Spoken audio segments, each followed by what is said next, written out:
Hi guys, welcome back to the channel. Today we're going to give you an update on the restarting of the passenger train service in Jamaica. Now, do you guys know the second and third largest contractors in the world are railway contractors, contractors that work on railways? Two Chinese contractors, and one of these contractors wanted to restart the train service in Jamaica. This was back in 2005. They came to Jamaica. They said they would pay 85% of the cost to get the trains up and running.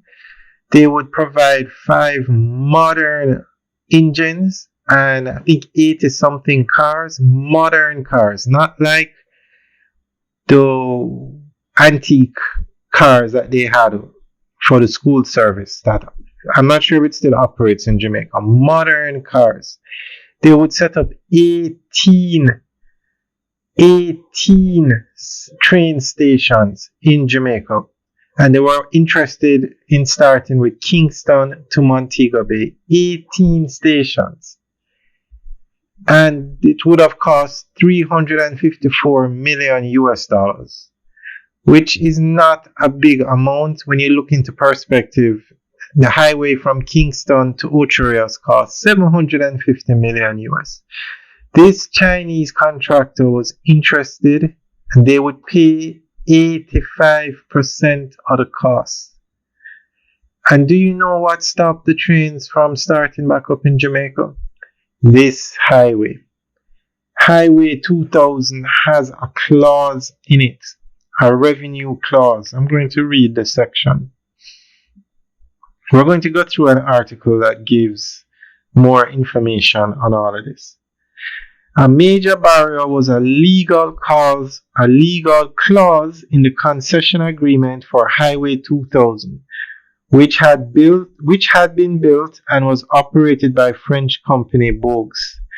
This agreement included a protection clause that restricted the Jamaican government from establishing any competing form of mass transport, such as passenger rail, that might reduce toll revenue. If the railway diverted traffic from the highway, the government would be financially liable to compensate the toll operator.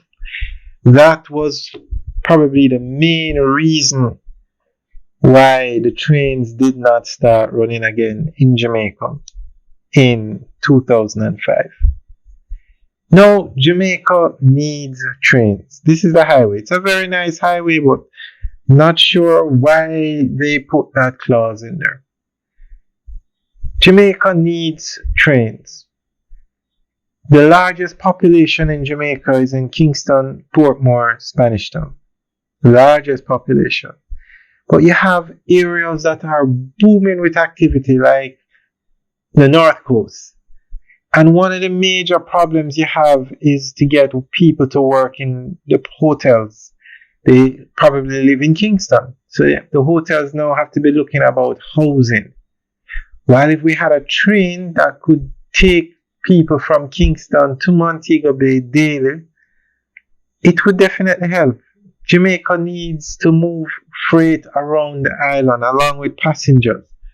So the trains are needed, especially now with all the development taking place in Jamaica. Now, this project in 2005 by the Chinese contractor was the closest Jamaica ever came to restarting the train service. So we're going to go through an article that gives more information on this.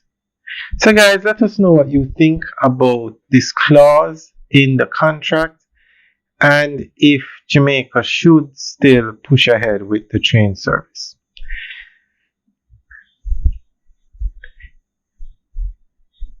Jamaica's rich railway history is both a legacy of colonial enterprise and a symbol of modern decline. Once the backbone of national transport, the country's railways fell into disuse by the early 1990s. In early 2000, the Jamaican government looked to rekindle this legacy and solved growing transportation challenges by inviting foreign partners to assist in modernizing the rail system. Among the most prominent was China CAMC Engineering Company Limited, CAMCE, a subsidiary of a major Chinese state-owned corporation, which proposed an ambitious plan to revive rail transport across the island. While the promise was substantial, the project ultimately never materialized. In 2005, Jamaica signed a Memorandum of Understanding with China National Machinery and Equipment Import and Export Corporation, with CAMCE designated to take the lead on technical and construction work. The agreement focused initially on reviving the Spanish Town to Kingston line with the long-term aim of expanding to other major urban and industrial centers. CAMCE plan was detailed and comprehensive, replacing outdated 85-pound rails with modern 105-pound steel buildings, building or refurbishing 18 railway stations, supplying new locomotives, passenger coaches, and freight wagons, and constructing supporting facilities for operations and maintenance.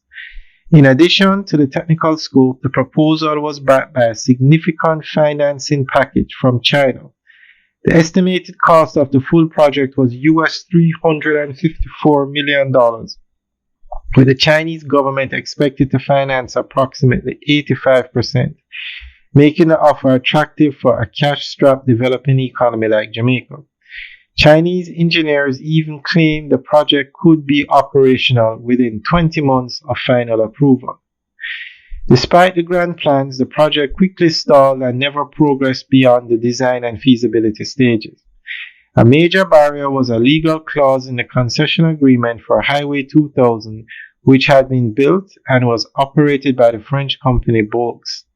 This agreement included a protection clause that restricted the Jamaican government from establishing any competing form of mass transport, such as passenger rail, that might reduce toll revenue.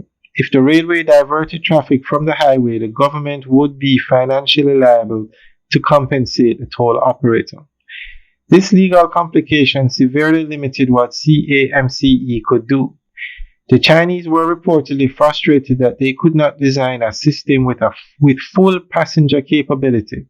Instead, the government asked CAMCE to restrict the proposal to match the rail network's pre-closure capacity, which undermined the entire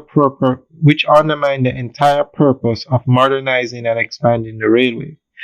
In addition to the concession issue, bureaucratic delays, inconsistent political will, and fears about taking on more external debt contributed to the project's demise.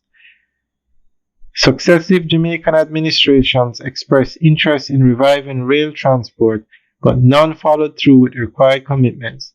The Jamaican public sector also lacked the institutional readiness to manage such a complex cross-sector project. While the CAMCE project never advanced beyond the study phase, it played an important role in reigniting interest in rail as a national development issue. Alright guys, that's the end of the update article. So let us know what you think. Leave your comments in the section below. Alright guys, have a good day.